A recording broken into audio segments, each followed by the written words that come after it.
오늘은 우리 오 교수가 총체적으로 조선 문명을 전체적으로 서베이하고 그리고 어떻게 우리가 정말 조선의 힘이 어디 있었는가 하는 것을 아마도 여러분들이 여기 조선의 힘이라고 하는 오 교수의 책이 있습니다. 이거는 시중에서 쉽게 지금 구할 수 있는 책이기 때문에 여러분들이 언제고 관심을 가지신 분은 한번 굉장히 쉽게 일목요연하게 쓰여졌으므로 여러분들이 한번 확인해 보시면 좋겠습니다.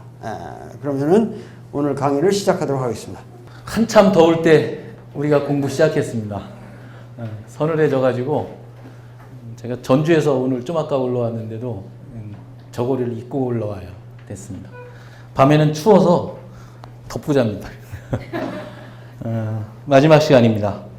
지난 시간에 우리가 조선 전체를 한번 시스템으로 볼 때 어떻게 볼까 해가지고 제가 붙인 이름입니다만은 문치주의의 트로이카, 경연, 사관, 언관 이런 쪽을 살펴봤습니다. 그런데 언제나 그렇듯이 제도 자체가 세상을 그냥 맑게 고쳐주진 않습니다. 뒷받침할 수 있는 사람들이 있어야 되는 거죠. 그 사람들이 우리가 사림이라고 불렸던 세력들입니다. 그래서 이제 그 상황까지 보고 우연찮게 제 책이 나오는 바람에 광해군 때를 조금 한번 훑어봤어요. 그러니까 오늘은 거기까지 봤다 치고 그 이후 시기를 보면서 정조 때까지는 가보려고 합니다. 그래서 정조 시대에 를 한 반 정도 봐야 되는데 이 학계에 조금 문제가 뭐냐면 조선 전기 하는 분들은 조선 후기를 안 합니다. 그리고 조선 후기를 해도 18세기, 18세기를 하면 19세기를 안 하고 18세기 하면 17세기를 또 안 합니다. 근데 저는 다 합니다. 그래서 이번에도 저희가 정조 때를 제가 안 쓴 줄 알았더니 논문을 벌써 2편을 썼어요. 그러니까 되게 굉장히 자랑하는 분위기로 가서 죄송한데 그 뜻이 아니고 그 정조 때에 일어났던 많은 사건들이 사실은 이 광해군 이후에 그러니까 2번의 침략을 받은 이후에 숱한 개혁을 통해서 이따가 이제 제가 아까 밥 먹기 전에 김경희 선생님하고 얘기를 나누면서 김경희 선생님은 이제 그 일성록이나 그때 승정원 일기를 많이 보셨으니까 17세기에는 어렵게 하는 일들이 그때 되면은 당연한 일로 받아들여지는 그러니까 그만큼 사회가 변화돼 나간 거죠. 그러니까 그런 양상들을 한번 살펴보면서 도대체 요즘에 말도 많고 탈도 많은 정조 시대를 놓고 어떻게 한번 우리가 야담 수준이 아니라 그래도 우리가 여기서 공부를 하고 있는데 야담 수준이 아니라 아마 역사 공부의 본령 수준에서 어떻게 접근할 수 있을까 이 얘기를 한번 해보도록 하겠습니다. 혹시 그 초야권이라고 들어보셨습니까?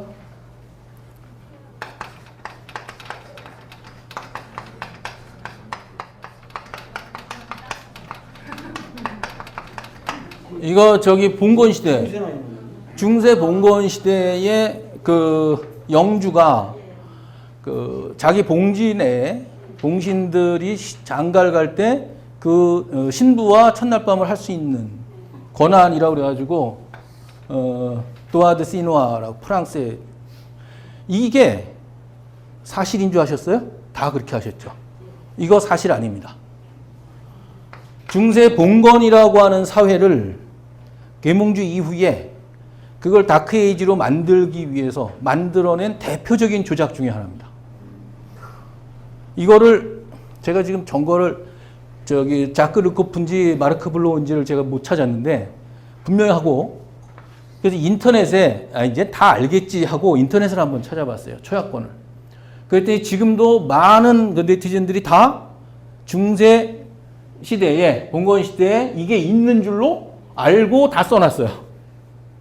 그런데 역시 브리테니카가 좋은 사전인 게 브리테니카를 가서 제가 확인을 해봤더니 거기에는 이런 얘기가 있었는데 사실로 발견된 건 없다. 정확하게 써놨습니다. 이게 이제 왜 그걸 어떻게 저기 했냐면 봉신들이 할 때는 이것을 일종의 결혼할 때는 영주가 허락을 하는 권리가 됩니다.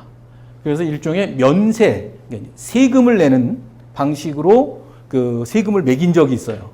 그 사료를 가지고 이 초야권이라고 하는 말로 중세를 야만적인 시대로 매도하는 하나의 방편으로 삼았습니다.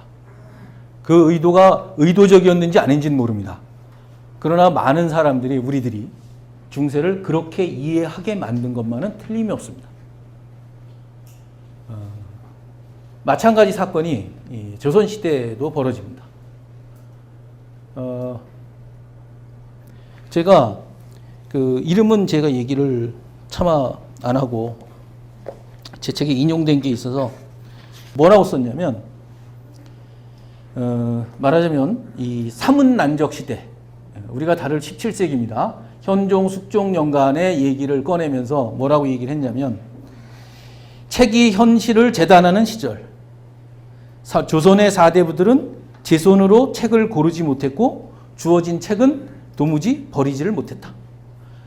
주자의 주석에 손을 댔다 하여 사람을 죽이고 귀양을 보내는 야만적 행태가 멀쩡히 자행되어서는 만만 안 되는 일이었다. 이 책에서, 이 귀절에서 앞뒤 맥락은 조금 전에 말씀드린 대로 현종, 숙종 연간 우리가 다루고 있는, 그러니까 광해군, 광인, 효, 현, 숙, 영, 정 이렇게 되죠. 근데 영조, 정조가 100년입니다. 이게 100년이에요. 현종, 효종 10년, 14년, 정, 숙, 경, 숙경영. 죄송합니다. 아무튼 여기까지. 지금 요 시기를 놓고 이렇게 평가를 했습니다. 그래서 저는 자료를 보다가 이런 사료가 있나 해가지고 찾았는데 없어요. 모든 알고 있는 다른 루트를 통해서 확인한 결과 이 사료 없습니다. 없어요. 조선시대에 주자의 주석에 손을 댔다고 해가지고 사람을 죽이고 귀양 보낸 일은 없습니다. 조선판 초약권입니다. 그래서 제가 이 조선 후기를 보면서 우리가 가지고 있는 인상, 그랬을 것이다라고 하는 인상이 매우 여러 가지로 유예를 할 필요가 있다. 사람들 사는 세상이니까 당연히 싸우기도 하고 정쟁도 일어납니다. 귀양도 보내고 술수도 부리고. 그러나 가지고 있는 우리 생각 중에 사실과 부합하지 않는 부분이 있을 땐 그냥 내려놓으면 됩니다. 그죠? 우선 다른 게 지금 없어가지고 우리가 살펴볼 기회가 없었는데 저도 늘 궁금했어요. 그 첫 번째 자료를 제가 뭘 드렸냐면 조선시대 인구입니다. 지금 우리가 남북한 합쳐 7천만? 7천만인데 조선시대 인구가 나온 게 있어서 마침 그 시기가 아까도 얘기 드렸습니다만 정조 때로 귀결될 때 몇 가지 저는 항상 얘기하지 않습니까? 제가 관심 있는 건 세금을 얼마나 덜 걷느냐, 나라에 역을 질 일이 있으면 얼마나 고르게 지느냐에 따라서 그 사회가 건강하게 유지되느냐 아니냐, 그리고 지식인들은, 관료들은, 일반 백성들이 그렇게 살 수 있게끔 노력을 해야 되는 겁니다. 그것이 책무인 거고, 그런 노력들을 한번 살펴보려고 하는데 그 시기 중에 하나인 현종대, 현종 13년에 나온 인구 기록입니다. 그거를 한번 간단하게 설명을 드리려고 합니다. 그러니까 이게 현종 13년이면 1672년 기록인데요. 그 당시 조선에는 법적으로 식년마다, 그러니까 자오 묘유 들어가는 해마다 호적을 개적하게 돼 있었거든요. 그래서 그 개적한 해였어요, 이때가. 그래갖고 아마 기록이 올라온 것 같고, 이따 기회가 있으면 말씀드릴 수 있겠지만 정조하고 이후 정조 이후에는 해마다의 기록들이 일성록에 남아 있습니다. 그러니까 해마다 연말에 올리도록 되어 있고 그 기록이 다 자세히 기록되어 있습니다. 이런 식으로. 근데 여기서는 이제 선생님 들어주시는 거는 현종 일성록엔 해마다 예, 예, 다 나와 있습니다. 예. 이게 법적으로 연말마다 올리도록 규정이 돼 있었고요. 근데 이 현종 제가 아까도 말씀하셨지만 이 중기, 그러니까 후기하고 넘어가면서의 그 다른 세상이라는 게 많이 느껴지더라고요. 기록으로 남아 있는 거에 차이도 있을 수 있고요. 예, 근데 이제 선생님 이제 이 기록은 현종 때 걸 이제 찾아주신 거고 제가 이 기록 그러니까 인구 기록만 가지고 한번 일성록을 좀 뒤져봤더니 정조 때까지 정조 때 뭐 매해 나오고요. 순조 때까지 나오고 고종 29년까지인가 나오더라고요. 고종 29년. 예, 예. 그 기록들이 자세히 나와 있습니다. 이렇게 가호수, 인구, 남녀 수가 다 나와 있고요. 예. 그러니까 기록의 그 굉장한 대단한 기록들이 그대로 남아 있는데 아직 그것들을 밝혀서 다 정리하고 하는 작업들이 안 되고 있는 상황이죠. 예, 예. 그래서 이거 간단히 보시면 네. 맨 밑에 줄만 보면 거기 경외 도합 거기에 보면은 서울과 지방 모두 합쳐서 호수가 117만 6,917호, 인구는 469만 5,611명. 그 중에 남자가 254만 1,552명, 여자는 215만 4,059명. 이렇게 해서 제주는 또 따로 장계로 올리거든요. 팔도, 그러니까 경조라 그래서 이제 한성부에서 올리고 팔도에서 각각 올리고 제주에서 또 따로 올려요. 그래서 이제 이게 경회가 합쳐져서 한번 기록이 되고 제주의 호수가 또 이렇게 기록이 되거든요. 근데 그게 합쳐진 게 그 해에 그 인구수가 되는데 이걸 제가 한번 계산해 봤더니 총계가 118만 5,400명 정도예요. 네. 그리고 118만. 아까 가호가. 예, 그 인구는 472만. 472만. 예, 예. 언제 몇 년도? 그러니까 이게 1672년 현종 때요. 1672년에 네, 네. 몇 만이라고? 몇 백만? 472만. 제가 계산기를 두드리고 안 되는 정확한 그 예. 뒤를 밑을 읽어야 오해가 없습니다. 아, 예, 예, 예. 그래서 그 밑에 보면은 대체로 우리나라는 여자가 많고 남자가 적은데 좋은 세상입니다. 예. 호적에 들어있지 않은 여자가 매우 많다. 그래서 신해년이면 그 전해거든요. 신해년의 기근과 전염병으로 해서 죽은 백성이 질비하고 떠돌아다니는 자가 잇따랐다. 그래서 이것은 호적에 들어있는 숫자에만 의거해서 기록한 것이다. 그래서 이 정도 숫자라는 거고요. 제가 정조 때, 그러니까 100년 후 1782년 정조 때를 보니까 총 가호수가 171만 7천 가호 정도 되고요. 인구가 726만 명 정도가 돼요.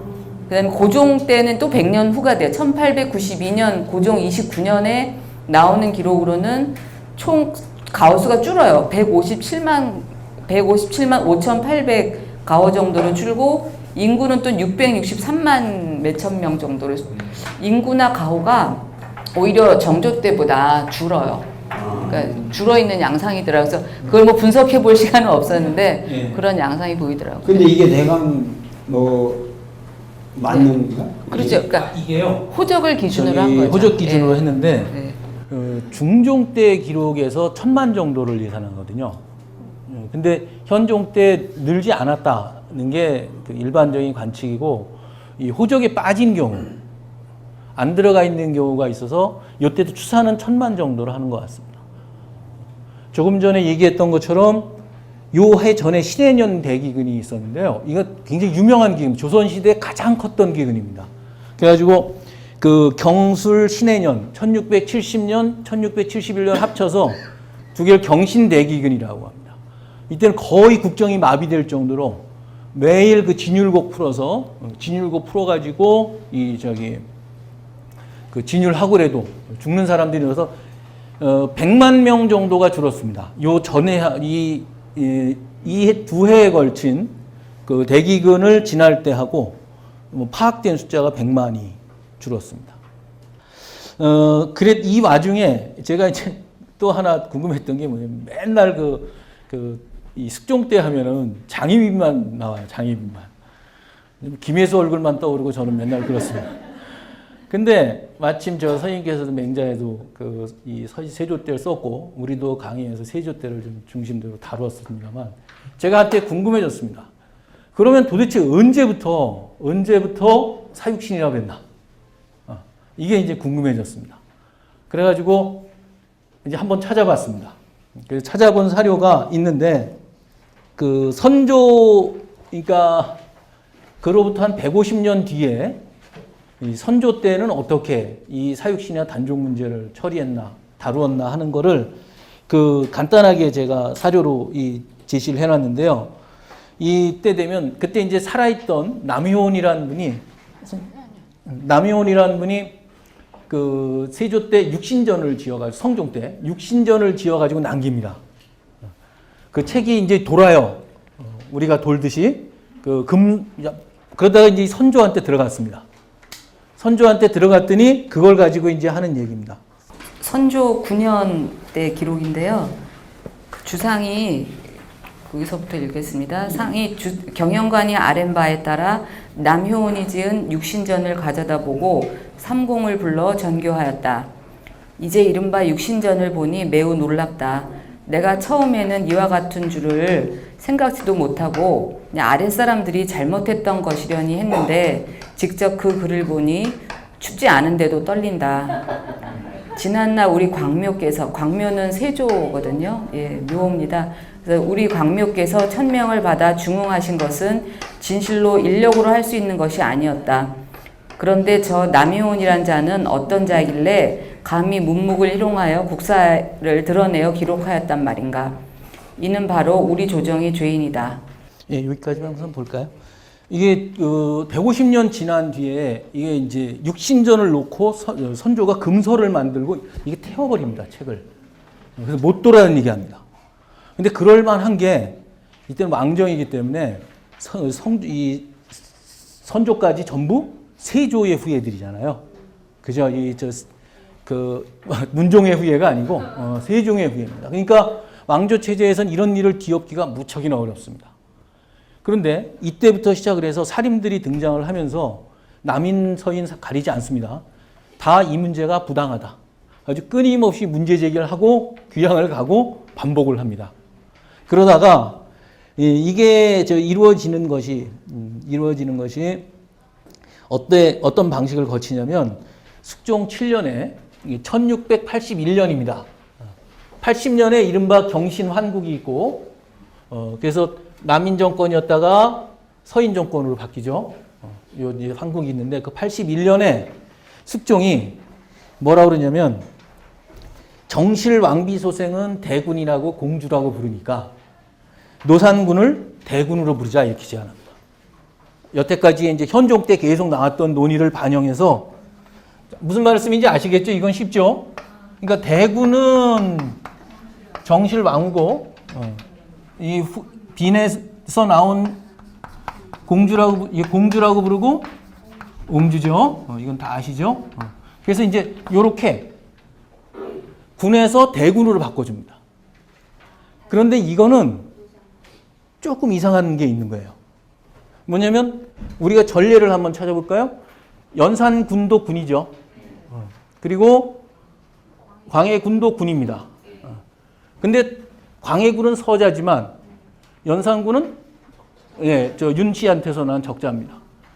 그렇기 때문에 요때 말하는 군은 이 서자의 자손이기 때문에 군이라고 부른 게 아니고 폐위된 군주는 군이라고 부른다고 하는 주자의 자치통감 강목의 법리에 따라서 그렇게 한 겁니다. 그러니까 숙종은 노산을 말하자면 복권시키는 1단계 절차로 군에서 대군을 핑계대 가지고 군자리를 베껴버린 거죠. 그러니까 전거는 이게 아니었던 거예요. 근데 숙종이 이걸 몰랐을 리는 없습니다. 알면서 방식을 이런 식으로 택했습니다. 근데 이제 그 다음에 숙종은 장희빈과 사랑에 빠져서 한동안 시간을 이제 보내죠. 이렇게 경연도 잘 안 나오고 그럽니다. 그랬다가 이제 경연을 나가고 나중에 언제냐면 숙종 24년 20년에 이제 요때는 다시 장희빈이 경종이 하고 그다음에 그 인현왕후 맞죠? 임연하고 쫓겨나고 폐서인되고 이랬던 시기 아닙니까? 이 시기에 지나고 난 다음에 24년에 다시 논의가 시작이 돼가지고 나오는 얘기가 지금 여러분들께 나눠드린 바로 그 자료입니다. 그 자료를 한번 마지막 자료니까 한번 보도록 하겠습니다. 내가 기억하기로는 광묘, 그러니까 세조께서 선양받은 처음에는 노산을 태상왕으로 높여받들었고 또 매월 3번씩 안부를 묻는 예를 행하도록 명하였다. 불행하게도 끝에 가서 내린 처분은 아마도 광묘의 본심은 아니었을 듯한데 그 근원을 따져보면 저 육신에게서 비롯되었다. 그런데 육신이 이미 사람들에게 기름을 받고 있으니 그들의 임금 위호를 뒤미쳐 회복시키는데 다시 무슨 꺼릴 것이 있겠는가. 나는 지금 위호를 뒤미쳐 회복시키는 것이 광묘의 훌륭한 덕을 더욱 빛낼 것이라고 생각한다. 정치적인 표현이 들어가 있지만 이 사육신들이 그때 노량진에 아시죠? 거기서 제사를 받고 있었거든요. 그러니까 제사를 받는데 저 노산대군을 추복시키지 못할 이유가 없다. 그리고 세조가 논리는 그렇게 돼야 됩니다. 세조가 육신들을 보고 이 사람들도 충신이라고 했다. 그래야 얘기가 되는 거죠. 그래야 선왕의 판단을 그르치지 않는 거니까. 그래서 숙종이 이때면 나이가 40살 됩니다. 그러니까 좀 알만한 거죠, 이제. 전국을 자기 마음대로 해나갈 수 있을 때가 된 겁니다. 그래서 242년 만에, 그러니까 그 사육신 사건이 일어난 242년 만에 복권이 되는 거예요. 그래서 제가 웃으면서 조선 사람들 보고 냄비근성이라고 하지 마라. 242년 동안 안 있습니다. 요즘엔 잘 있나요? 안 있습니다. 조선 사람들 이렇게 만만한 사람들이 아니에요. 242년? 네. 그러니까 복권됐다는 거는 그냥 단종으로 다시 만들었다는 네, 거예요? 하고 저 영월에 있는 능 이름을 장능이라는 이름을 그때 붙여주고 그때 예, 숙종. 예, 장능지를 그때 짓죠. 다시. 이거 원래는 그건 지가 없습니다. 지문이. 근데 지문을 져주고 그 다음에 노산군 일기였었잖아요. 실록이 연산군 일기, 광해군 일기 이랬잖아요. 근데 이 노산군 일기를 단종실록으로 바꾸는데 그걸 다시 편찬하면 돈이 드니까 내용을 바꿀 수는 없으니까 지금. 그래서 표지를 다시 장정을 합니다. 껍데기를 단종대왕실록으로 하고 그러니까 안에 판심이나 이쪽에는 노산군 일기만 남아있어요. 아시겠죠? 그건 그렇게 지금 남아있어요. 단종실록을 이렇게 보면 그 흔적이 느껴집니다. 그 영월에 가서 보시면은 그때의 그 장묘, 장릉으로 만들면은 그 전에 거하고 이렇게 형식이 좀 바뀌잖아요. 그 전에는 정식적이가 아니니까. 그리고 그거를 갖고 오려고 그랬대요, 서울로. 원래 그걸 옮기려면. 그런데 이제 그 동네 사람들이 거기에 이제 추억이 어려 있고 고집을 한 거죠. 그래서 능치고 굉장히 사이즈가 작습니다. 여러분들이 가서 보시면은 원래 그 모습대로 조금 보완만 해서 능의 형태로 격상을 시킨 거죠. 그러니까 그거가 안 가도록 만들어 온 것도 영월 사람들의 대단한 지혜라고 볼 수 있고, 그래서 조선 왕조의 왕묘 중에서 서울 지역을 벗어나 있는 유일한 묘라고 말할 수 있죠. 예, 여러분들이 한번 가보시면 상당히 그 감회가 짙습니다. 그 장릉 뒤에 제가 능 경우에 이 소나무가 장릉이 참 좋습니다. 뒤에 처져 있는. 그래서 한번 감상을 저 소나무가 뭐였을까 이렇게 감상을 한번 해보시죠. 근데 그 영월 땅이 그 유배지 그 있었던 그 동강이 이렇게 천예로 돌아갑니다. 삼면이 물이고 뒤에는 절벽이고 이렇게 되어 있는데 그 자리를 제가 이렇게 가서 볼 때 거기를 유배지로 택한 수 있었던 것은 세종실록 지리지가 있었기 때문입니다. 전국을 샅샅이 장악을 하거든요. 세종실록 지리지를 만들면서. 근데 그 지리지가 세종의 손자를 유배 보는데 사용되었을겠죠. 이 역사가 이렇게 자기가 하는 짓이 전혀 다르게 나타나는 경우가 많습니다. 제가 그 우연이라고 얘기 드리지만 그런 아픈 상황이 있었습니다. 그리고 이게 사람들 사이에 선생님께서 쓰셔가지고 저도 다시 한번 생각을 해봤었는데 세조 얼마 전에 공주의 남자라고 그래가지고 세조의 딸과 절제 김종서의 손녀가 혼인해서 만나 살았다 이런 거 가지고선 했는데 그때는 아들로 나왔었지만 이게 이 19세기에 민담으로 많이 돌아다녔습니다. 그러니까 사람들이 물론 그 자체는 사실이 아닙니다. 그러나 그렇게 사람들이 생각하려고 했다는 건 사료가 되죠. 근데 아마 이 시간 동안 전에 들어오는 얘기를 들으면서 그렇게라도 기억하지 않으면 화해를 시켜놓지 않으면 심정적으로 견디기 어려워서 그랬지 않았을까 싶은 생각이 듭니다. 누가 겪나? 야담에 세조 딸하고 절제 김종서의 손자가 혼인해서 살았다 이런 얘기가 이제 절제를 세조가 철퇴로 쳐 죽였잖아요. 그래서 이제 그런 데서 이제 민심을 읽는 거죠, 우리가. 자, 그 다음엔 몇 가지 개혁들을 한번 살펴봐야 될 것 같습니다. 이거는 민생과 아주 긴밀하게 연결되어 있고, 조선의 관료나 학자들이 어떤 방향으로 조선사회를 가져가려고 했는가를 보여주는 건데, 이것도 뭐 하려면 매 주제가 몇 번씩 해야 되는 거지만, 우리가 간략히 방향들만 확인하고 가도록 하겠습니다. 이 호포제 논의는 지난번에 제가 한번 언급을 드린 적이 있어요. 그렇지만 여기에 나왔던 것 중에 이 호포제 논의는 예를 들어 유생들한테 고강을 해가지고 강을 해가지고 못 붙는 애들 사람들한테는 포를 매기자는 얘기가 이 장유 문장 4대가로 알려져 있는 장유가 계곡 장유가 인조 반정 직후에 바로 얘기를 합니다. 제가 전에도 얘기를 드렸습니다만 양반은 과거에 붙어서 벼슬을 해야 역을 하는 겁니다. 근데 과거도 못 붙으면서 주구장창 유생 노릇만 하고 있으면 이런 사람들을 이제 한유자 이렇게 불렀습니다. 한가하게 문제 꼭 일치하진 않습니다. 이거는. 근데 어쨌든 그러면은 과거도 안 붙고 그러면서 역에는 빠져나가면 일반 백성들은 군역을 지고 과거 붙은 사람들은 이 직역을 지는데 2층은 아무것도 하는 게 없거든요. 그러니까 2층에 대한 문제제기가 나오기 시작하는 겁니다. 그래서 문제제기가 계속 나오고 아빠 김육도 나오고 근데 오늘은 그에 관해서 가장 이론가가 신암 유계라는 분이었습니다. 이 유계라는 분은 이따 정조에 나올 때 정조가 가장 신뢰했던 노론 청료학자 중에 하나인 유원호가 유계하고 같은 집안 기계유씨 그 집안입니다. 그래서 유계를 중심으로 한번 그 사료를 훑어보도록 하겠습니다.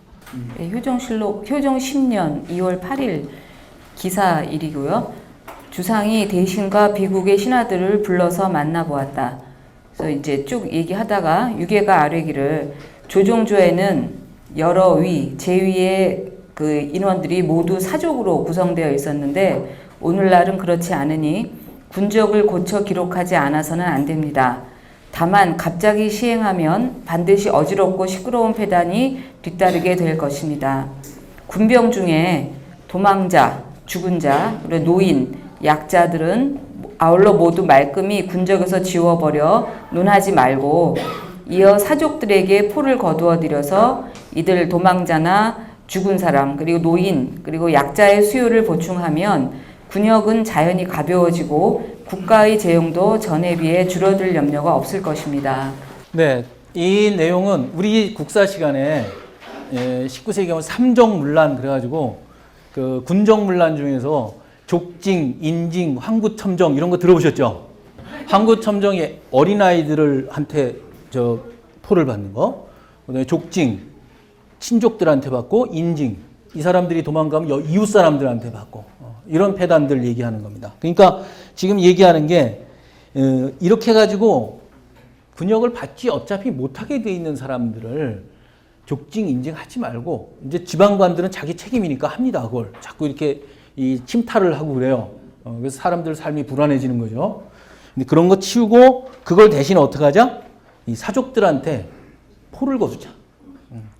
분명히 과거도 안 하면서 아까 얘기 드린 것처럼 공부한다고 서원만 들락날락하면서 공부 안 하는 것들이 있다. 이것들 잡아서 포 거두자는 얘기입니다. 그럼 양반들이 좋아할까요? 안 좋아할까요? 안 좋아하죠.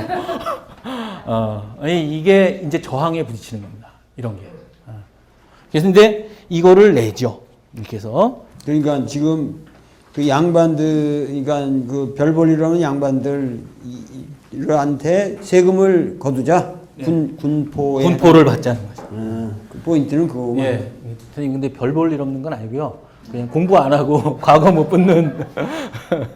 근데 아니, 그 과거를 대부분 못 붙는 거 아니에요?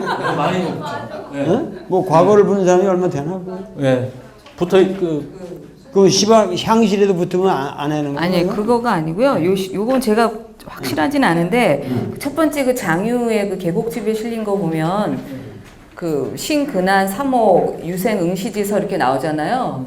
그래서 유생들이 뭘 시험을 보나 그 사서하고 수학이 나와서 이렇게 보니까 인조 이게 4년 때거든요. 인조 4년 12월경에 향교 유생들을 대상으로 해서 시험을 치르는 걸 만들었더라고요. 그래서 그 시험에 떨어지면 군적에 넣겠다. 그래서 그 시험 네. 과목을 네. 그렇게 만든 건데, 그러니까 죄송합니다. 그거 빼먹어서. 과거 시험, 그 정식 과거 시험이 아니고 향교에 투탁을 하면은 면역이 되거든요. 향교에 들어가서. 그러기 때문에 이제 그 인원도 제한을 하고 그렇게 많이 못 들어가도록 향교생들을 대상으로 시험을 보이겠다. 인조 때 14년경이거든요. 근데 우리나라 세제가 조선 왕조에서 소위 양반으로 뭐 향반이 됐든 뭐 하여튼 양반으로 분류되는 사람들한테는 세금을 안 물어요? 아닙니다. 전세는 논밭을 가지고 있는 전세는 다 매기는 겁니다. 그건 공통이고요. 이제 그다음에 역이 있고요. 신역이. 신역은 천이면 천역. 이제 제가 지난번에 얘기했듯이 백정역. 그다음에 그 갓바치, 신발 이런 것들은 이제 그쪽에서 만드는 거고. 근데 평민들은 군역을 하죠. 농사 짓는 거에. 그리고 중인들은 이서역이 그 역입니다. 그러니까 이 이서들한테 돈을 주기도 하고 안 주기도 하는데 이게 봉급 개념이 아니고 돈을 안 주는 이유가 와서 하는 일이 역이기 때문에 그렇습니다. 그러면 얘 설명이 되거든요. 그러니까 양반들도 지금 말씀하신 것처럼 원래는 이게 과거를 붙어서 들어가야 돼요. 근데 과거를 붙어서 들어가는 사람들은 적잖아요. 음서가 없으니까. 그러니까 그 대신에 공부를 하고 있는지 안 하고 있는지는 체크해야죠. 왜냐면 이때 되면 이제 자꾸 무슨 문제가 생기면 서원이 2세기보다는 19세기, 18세기 하면 더 하는데 서원 와가지고서는 맨날 공부는 안 하고 거기가 완전히 그 작당들 하는 데가 됩니다. 개고기 잡아먹고 막 이러면서 저기 그 놀이터가 돼버리니까 인조 때부터 시험을 만들어가지고 체크를 하는 거죠. 공부를 하고 있는 사람들은 패스하면 역을 안 지지만 못 패스하면 역은 매기겠다는 거죠. 그러니까 군역을 해당되는 거죠. 예, 군역 대신에 직접 가는 대신에 포를 내라는 거죠. 왜냐하면 니들은 시험 공부를 하고 있어야 되니까 가면 못 하니까. 그러면 조용조로 말한다면 특산품 같은 거는 특산물 같은 경우는 지역별로요. 그 양반은 해당 안 되건? 그건 다 해당되는데요. 그건 호 단위로 고을로 매깁니다. 그건 고을 단위로 특산물이기 때문에 그 고을에서 책임을 지면 그 고을에서 8호 정도로 나눠가지고 그 주비를 두고 이렇게 호 단위로 매기게 됩니다. 근데 그러니까, 요 앞에도 지금 김용 얘기가 나왔지만 네. 그 이왕 얘기가 나온 김에 조선 왕조의 가장 위대한 개혁이 대동법이라고 그러는데 그 대동법이라는 걸 간략하게 좀 얘기해봐. 대동법. 여기 잘 모르시잖아요. 진짜 간략하게 말씀드리겠습니다. 그러니까 지금 저 옛날에 그 세제가 내가 알기로는 내가 맹자에도 썼지만 맹자에 그부터 조용조라는 개념이 나오거든요. 이게 조용조라는 것이 크게 얘기를 하면은 땅을 가지고 있는 거죠. 땅에 소출돼서 부과하는 세금. 근데 맹자는 그거를 결국 9분의 1 이상은 소출에 9분의 1 이상은 해서는 안 된다는 게 정전법이죠. 그게 소위. 예, 그렇게 규정이 됐던 거고, 그 다음에 이제 부역, 뭐를 하려면 사람이 사람 몸으로 나가서 서비스하는 거, 땅에 소출하는 거, 몸으로 나가서 하는 거, 그 다음에 하나가 이제 소위 그 지역에서 나오는 특산물이 있잖아요. 한산이면 한산모시가 나오고 뭐 이런 거에 궁중에서 필요하잖아요. 전국에서 나오는 어디서 인삼 재배가 많이 되면 인삼 필요하고 이러니까 그런 전국에서 또 이렇게 걷어들이는 특산품 걷어들이는 제도, 이 세 개가 크게 말하면 옛날 세제에 크게 이제 뭐 세부적으로는 복잡한 게 있겠지만 이렇게 이해하시면 될 거예요. 근데 그 중에서 가장 문제되는 게 이제 가장 개판이 되는 게 지금 특산물이란 말이에요, 이게. 그거는 어떤 비율로 어떻게 걷냐, 이런 거가 지금 하니까 소위 말해서 지방 아전들이 그 돈을 벌게 되는 게 전부 그 특산물 세금을 중간에서 이놈들이 가로채가지고 농간을 부리는 거란 말이에요. 그러니까 대동법의 기본 정신은 이거를 화폐화, 그러니까 그걸로 하지 말고 화폐화하자. 근데 화폐화의 단위가 쌀로 계산해서 뭐 걷자 이런 얘기잖아. 하여튼 얘기 좀 해봐. 맞습니다. 그 조용조 체계를 이미 이제 맹자부터 뭐냐면 조용조입니다. 그러니까 세 가지예요. 첫 세는 간단하게 지금 말씀드린 예전에는 전이죠. 그러니까 수입에 따라서 받는 거. 그러니까 우리 월급 받으면은 그 세 내는 게 이게 전세입니다. 예전으로 하면 토지에 매기는 거고, 그 다음에 신역이 있죠. 우리 군대 가는 것처럼 신역이 있습니다. 이게 용입니다. 원래 이게 용. 그죠? 우리 고용할 때 용이잖아요. 이거는 조세할 때 조. 그 다음에 여기 제일 나중에 이조자가 있습니다. 다른 조자. 이게 공납이죠. 원래 공납이라고 불렀던 거. 이거는 특산물입니다. 특산물인데 특산물은 서경에 나오는 것처럼 임토작공입니다. 그 토지에서 나는 거를 가져다가 그 토지에 나니까 다른 데서 샀을 수 있는 데가 없으니까 그 토지에 나는 사람들이 이거를 바치는 걸로 참 예의 개념과 국가 재정 개념이 둘이 합쳐져 있는 겁니다. 그래서 이게 중요한 부분이 조선 후기에 좀 이따 얘기해줍니다. 이 공납에는 관청 물품이나 이렇게 사용하는 것들이 있어요. 곡물 말 그대로. 나중에 용어가 살짝 어떻게 분리가 되냐면 이 곡물과 진상이 살짝 구별이 됩니다. 이번에 진상은 왕실에서 제사 지낼 때. 근데 그것만 쓰질 않습니다. 신하들한테 내려주는 물품. 왕은 원래 사사원 금고를 가질 수 없습니다. 왜냐하면 다 왕의 왕의 것이기 때문에. 이 논리예요. 그래서 못 가죠. 근데 그걸 갖는 게 좀 이따 볼 내수사입니다. 이거 좀 이따 얘기 드릴게요. 근데 이 진상이 사실은 곡물 중에 과반 이상을 차지합니다. 왜냐하면 다 좋은 걸로만 올라오잖아요. 좋은 걸로만 올라옵니다. 그런데 이걸 두 개를 합쳐가지고 이제 공납이라 그러는데 이 공납은 이게 복잡해졌던 이유가 지방 재정을 위해서 사용되는 곡물이 있고 이렇게 중앙으로 올라오는 곡물이 있습니다. 그러니까 예전에는 중앙에서 우리처럼 이렇게 모아가지고 재정기획부에서 지방으로 거부금도 주고 이러는 게 아니에요. 경비 자판입니다. 지방 재정은 거기서 운영을 합니다. 뭘 받아서? 이 곡물을 받아서. 전세는 어디로 오냐면 중앙으로 옵니다. 호조에서 관할합니다. 비율을 얘기 드리면 이 조는 인조 때 8만석입니다. 요걸 기억해 주세요. 이따 진율곡 나올 텐데 진율국이 정조 때 1000만석입니다. 이거 기억을 해 주세요. 100배입니다. 이거는. 그때는 물론 이제 이 호조 경비도 12만석으로 늘어나긴 합니다만 아무튼 규모가 그렇다는 거고 이게 이제 이렇게 특산물로 하다 보니까 어떤 문제가 생기냐면 지금도 연평도 앞바다에서 조기 안 잡힙니다. 저 어렸을 때만 해도 굴비 먹었습니다. 안 잡혀요. 이런 문제가 생깁니다. 그런데 횡간을 만든 게 성종 때입니다. 물론 그 전부터 만들어 오지만 그러니까 연산군 때 늘려놔. 그걸 안 줄여? 이러다 보니까 100년 지난 뒤에 무슨 문제가 생기냐면 산물이 안 생기는 거예요. 거기다 계속 내고 있어요. 근데 그거 내는데 여기는 땅에다 내고 여긴 사람한테 내는 겁니다. 이거는 그러면 어떻게 하겠어요? 고을에 냅니다. 고을에다 부과합니다. 왜냐면 성안에 배가 많이 나온다 그러면 성안에다 먹여야지 그거를 먹일 수가 없잖아요. 지역으로 먹이는 거죠. 근데 그거를 책임지는 건 고을 내에서 하루 단위로 편제를 합니다. 그래서 책임을 지어요. 이런 방식으로 이건 운영이 됐습니다. 그러니까 이거는 지역 단위, 몸에 이거는 밭, 논밭 이렇게 매기게 되어 있는 거죠. 그런데 거기 내가 궁금한 거는 땅을 가진 사람, 농부들은 다 땅을 가졌으니까 그건 뭐 전 국민이 되지만 그 이 땅에서 소출을 세금 내는 사람들이 뭐 한산 못이 짜는 사람은 한산에서 그러면 이거 말고 또 따로 내는 거죠, 뭐예요?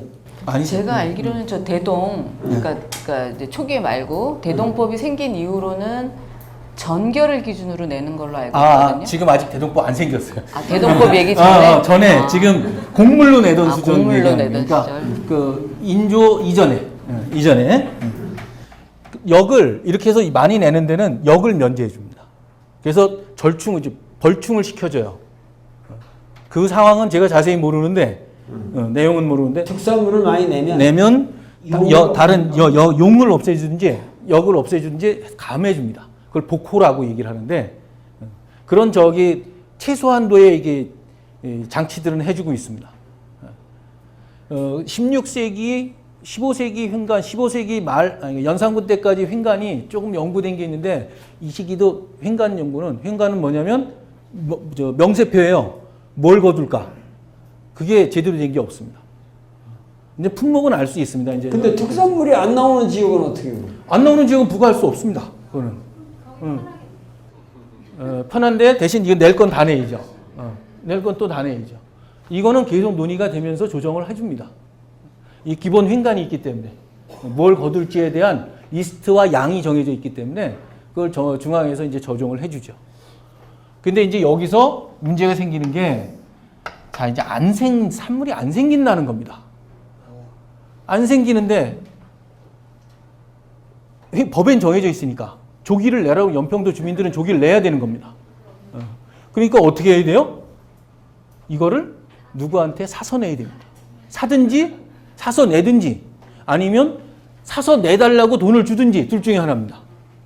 요 행위를 방납이라고 얘기를 합니다. 이게 방납입니다.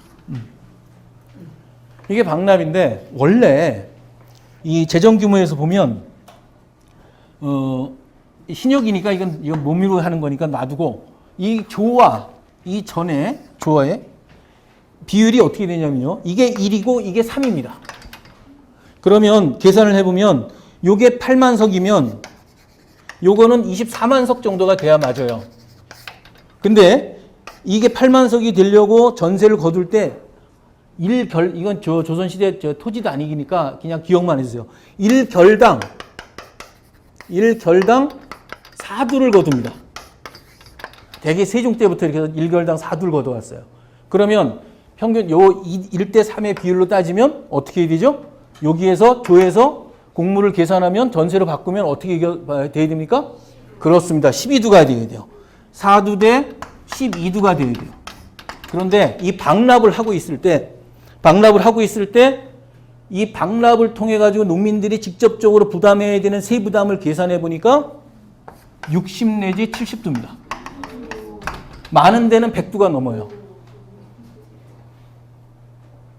이 사이를 이 방납배들이 이걸 다 챙겨 먹는 겁니다.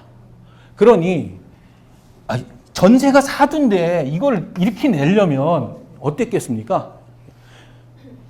그러니까 이제 율곡이 서해 유성룡 이 정책가들이 선조 때 방납 문제를 그 곡물 개정 문제를 제시하지 않을 수가 없는 겁니다. 제일 좋은 방법은 뭐예요, 그럼? 이 수미법입니다. 좀 아까 쌀로 거두자고 해서 얘기하셨잖아요. 수미법이에요. 말 그대로. 쌀을 거둔다 이 소리입니다. 곡물로 거두지 말고 거기서 이제 문제가 생겼으니까. 그래서 이거를 이제 정해야 됩니다. 그러면 곡물 거뒀던 걸 쌀로 거둘 때 뭐가 돼 있어야 되냐면, 자, 쌀로 거둔다는 건 토지에서 거둔다는 얘기입니다. 토지에서 거둬야 돼요. 근데 문제가 하나 생깁니다. 임진왜란 지나면서 양전이 탄 것도 있지만 실제로 진전, 그러니까 못 쓰게 된 땅들이 있습니다. 그래가지고 선조 말에 1차로 토지 절차를 조사를 하는데, 전에 150만 결의 토지였던 것이 50만 결 수준으로 떨어집니다. 여기에는 조사에 응하지 않은 놈들도 있을 거고, 분명히. 농사를 짓고 있으면서 안 짓고 있다고 전후니까 했던 놈들도 있을 거고, 대부분 보통 이제 작은 자영농들, 일반 백성들은 다 했겠죠. 되게 요즘도 힘없는 우리 유리지갑은 다 내야 되니까 150만 원입니다. 그래서 선조 때 39년에 했던 다음에 제일 급한 일이 광해군데 양전을 하는 겁니다. 그래서 자꾸 양전하자는 소리가 나오는 이유가, 우선 전세를 확보하고 그 다음에 이 공물을 개정하려면 양전을 해서 그 기준을 딱 잡아줘야 되는 거예요. 양전이 뭐예요? 양전은 이 토지의 양을 계량하는 거죠. 측량하자, 땅을 지금 어디서 농사 짓고 있고 안 짓고 있는지 이걸 전체적으로 전국적으로 파악을 해야 됩니다. 선조 때 그걸 다 못했어요. 한 개. 그래서 50만 개를 가까스로 만들어 놨는데 지금 나머지가 파악이 안 된 겁니다. 그래서 이걸 해야 되는데 이 타이밍을 광해군 때 놓쳤어요. 안 했습니다. 그러니까 이게 돼야, 대동이라고 하는 건 뭡니까? 수미라고 그랬죠? 전세로 받는 거죠? 전세로 받는 게 공정하려면 뭐가 돼야 됩니까? 양전이 돼 있어서 그 곡물 양에 따라 전체 곡물의 양과 액수와 그거를 어디에다 전세에 얼마씩 넣을까를 계산이 나와야 되는 겁니다. 근데 이게 안 나오니까 대동법이 될 수가 없어요. 그러니까 이 상태에서 이 자체의 일이 성격이 가지고 있는 문제를 이해하지 못하니까 자꾸 옛날대로 하자고 하는 겁니다.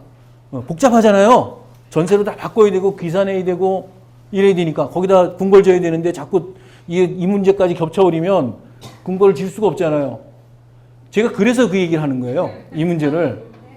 그래서 할 수 없이 제가 건드렸는데 대동법 때 가지고 광해군 때 얘기를 안 했습니다. 슬쩍슬쩍. 최근에 했던 그 한 학자도 대동법 잘 썼지만 그 얘기를 안 했어요. 그래서 제가 할 수 없이 했는데 제가 광해군한테 미워서 그러는 거 아닙니다. 그러니까 아무튼 이게 이제 이렇게 돼서 천상 언제로 넘어가냐면 인조로 넘어갑니다.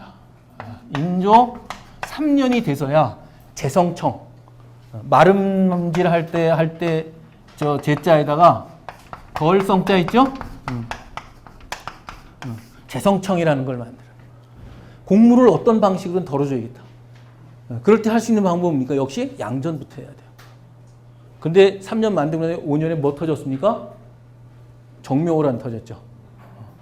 그래서 인조 13년에 양전을 1차로 합니다. 그리고 나서 내내 그 다음에 이제 호란 겪죠. 참 힘들어요.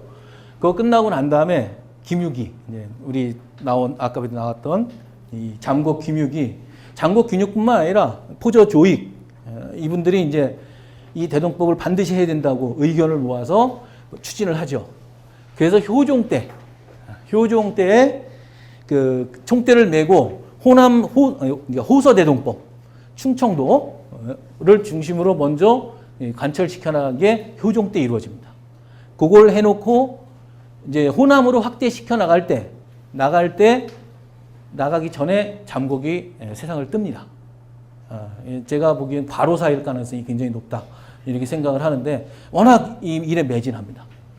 그래서 원래 우리가 뭐 잘 아는 저기지만 효종 초년에는 김집 김집하고 잠곡하고 이게 이제 이 양반들이 이제 자존심들이 있고 또 이렇게 세상을 만들어가는데 자기 나름대로 논리들이 있는 양반이에요. 자존심이 셉니다. 이게 부딪혀가지고 저 신독제가 내려가죠. 낙향하는데 그걸 놓고 이제 대동법 문제 때문에 그렇다고 하는데 그게 문제의 성격의 본질은 아니고 그때 제자로 같이 내려갔던 우암 송시열도 김유계 장군한테 뭐라 하냐면 그분의 마음은 의심할 수가 없다 이렇게 표현해요. 그분이 가지고 있는 공심, 그건 의심할 수가 없다. 이제 그 저기가 돌아갑니다. 장국이 돌아가고 현종 4년에 다시 호남 대동법 논의가 재개가 되고 호남 7년에 호남까지 대동법을 실시해요. 그리고 한번 그렇게 되니까 원래는 호남에 안 하려고 그랬습니다. 왜냐하면 거기 농민들하고 저기 양반들이 반대를 해요. 정책의 실효성을 실감하지 못하니까. 그래가지고 근데 호남 호서에서 하고 나니까 이거 괜찮거든. 그래서 호남 지방에서 민원이 올라옵니다. 우리도 하자. 근데 이제 이게 지역, 연해 지역하고 산 지역하고 이런 갈등들이 있습니다. 이게 왜냐면 전세로 내면 고르게 내야 되잖아요.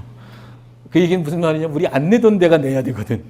이 문제가 걸리니까 안 내던 데는 그거 좀 부정적으로 생각하고 또 특히 누구예요? 대지주들이 반대하겠죠. 토지로 매겨버리니까 예전에 호단위로 해가지고 8분의 1만 딱 내면 됐던 거를 토지로 싹 바꿔버리면 자기는 많은 토지를 가지고 있으면 더 내야 되니까. 이 땅 많은 지주들이 로비합니다. 중앙정부로 계속 로비합니다. 그래서 그 일이 막히고 또 막히는 데가 어디냐면 왕실이에요. 임해군도 아무튼 제가 이 실록에는 안 나오는데 충청일기라고 하는 그 사료를 보다가 나온 건데 그렇게 그냥 방랍을 합니다. 광해군 형 계속 방랍을 하고 그거 가지고 또 왕실끼리 싸워요. 자기는 안 나가고 항상 종시키잖아요. 종들끼리 막 싸우고 이것 때문에 또 척지고 임해군이 제가 생각할 땐 방랍 때문에 죽었을 가능성도 있어요. 우리 아까 인구 자료를 본 데서 나오지만 그때는 이 경상도 지역하고 호남, 영남이 인구가 제일 많습니다. 둘이 비슷해요, 두 군데가. 그 다음에 호서, 충청도 지역, 그 다음에 경기, 그 다음에 나머지 지역. 비율이 그렇게 됩니다. 그러니까 이제 현종 때 그러니까 호남 대동법을 실시하고 난 다음부터는 그대로 이제 대동법은 쭉 갑니다. 근데 그동안 이런 오해를 했어요. 무슨 오해를 했냐면 대동법하고 이 곡물 개정 논의는 크게 두 축이 있습니다. 대동법으로 전세화하자는 게 있고 지금 이제 전세화는 설명을 했죠. 두 번째는 공안을 개정하자. 이건 무슨 말이냐면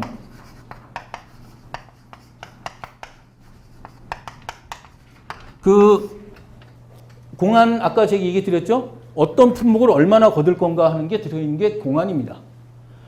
그거를 고치자는 얘기예요. 그럼 이거를 여태까지는 양분시켜 놓고 이건 대동법 찬성, 이건 반대 이렇게 얘기했습니다. 그게 아니고 공안을 개정을 해서 곡물을 양을 줄여야 다운시켜야 총량이 어떻겠어요? 줄어들죠. 총량이 줄어들어야 대동법을 전세화했을 때 받아들이는 전세 양도 같이 줄어들 거 아닙니까? 이걸 그대로 놔두면 전세화됐을 때 똑같아요, 양이. 그럼 실질적인 효과가 적습니다. 그래서 이 공안 개정 논의하고 계속 같이 반복됐던 거예요. 그래서 줄여나갔고 이 60, 70도 됐던 게 대동법 시행을 할 때는 12도까지 줄어들게 되는 겁니다. 두 개가 같이 갔던 거예요. 그리고 한 가지 더 첨부하면 끝까지 문제를 못 푼 게 뭐냐면 아까 얘기드린 이 곡물과 진상 중에 이 진상을 못 풀어요. 진상을 많이 못 줄입니다. 그 진상 때문에 나타나는 문제는 조선시대에 계속 나타나게 되고 그 얘기를 제가 그러니까 간략하게 얘기를 하면은 지금 조선 왕조가 문제가 되는 거는 국민들한테서 통치자들이 너무 갖다가 이렇게 착취해 처먹으니까 문제가 되는 거 아니에요? 지금은 나라가 그래서 국고가 비고 군대도 뭐 제대로 그렇게 못하고 우리가 조선 말기에 그렇게 빈곤한 나라가 돼서 결국 망한 건데 그것이 어떠한 세제의 합리화가 가장 핵심이었단 말이죠.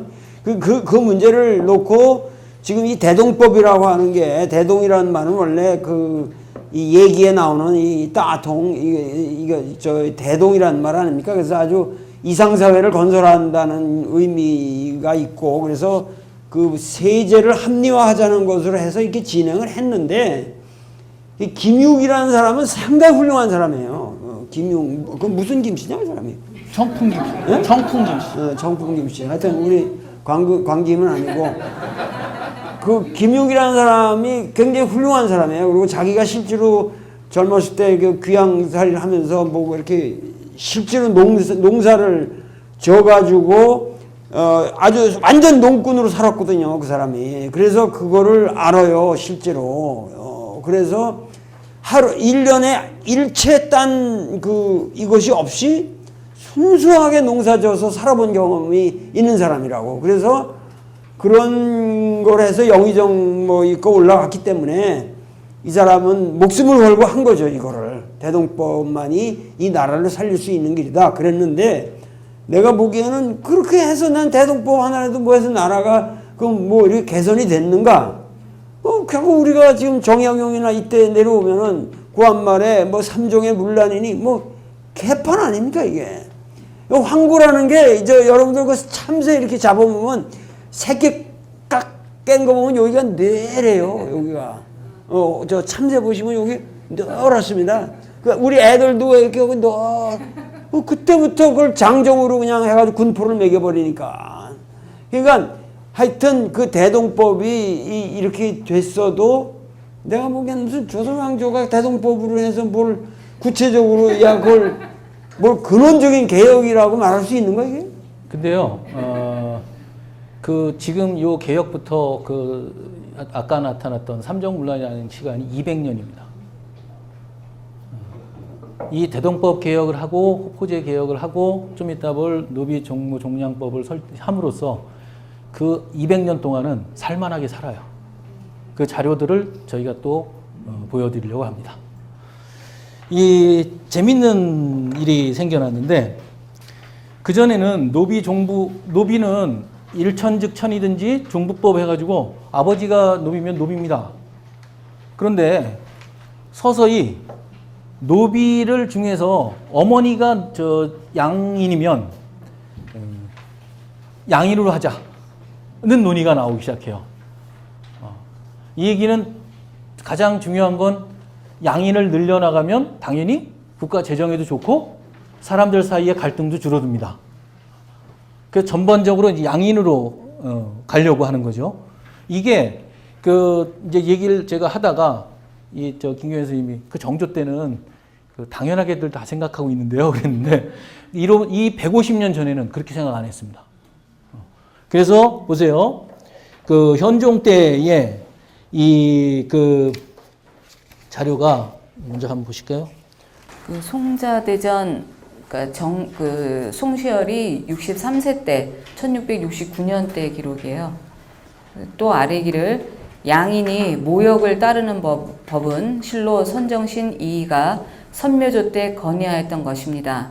근데 양인이 날로 줄어드는 것은 다 그러니까 이에 말미암았다고 했는데, 그 이해라는 게 산해종과 양처 사이에서의 소생도 아비의 역을 따라서 종이 되어야 했던 그 이전의 그런 법 때문에 말미암았는데, 그때 바로잡아 행하지, 그러니까 이 선종신 이이가 말했을 때 바로잡아 행하지 못한 것이 해석합니다.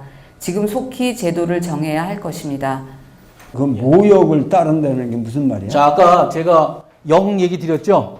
예, 그러니까 뭐냐면, 아버지는 노고, 어머니는 양이에요. 양인. 그러면 우리가 흔히 부르는 게 군대 가는 건 양역입니다. 노비는 보통 노역, 비역, 천역이라고 그래요. 천역이라고. 모역을 따른다는 건 이때 표현이 항상 그렇게 나옵니다. 뭐냐면 어머니 신분을 따른다는 거예요. 역이 신분을 결정합니다. 역을 뭐 하느냐에 따라 신분을 결정하기 때문에 자꾸 그렇게 양반들이 분포를 안 내려고 그러고 군대를 안 가려고 그러는 거예요. 신분이 떨어진다고 생각을 하니까. 지금 여기서 나온 말은 어머니의 역은 어머니 신분이라는 말과 같습니다. 근데 어떻게 꽤 있습니다. 노비가 저 양인하고 결혼했다고? 이제 얘기 좀 해주세요. 많이 있습니다. 법에도 그렇게 정해지고요. 그러니까 이 전에는 그러니까 종모법을 시행하기 전에는 저런 경우에 아비의 역을 따라서 그냥 그대로 노가 되거든요. 이 조선 왕조에서 쌍놈이라고 그럴 때 나는 쌍놈이라고 그럴 적에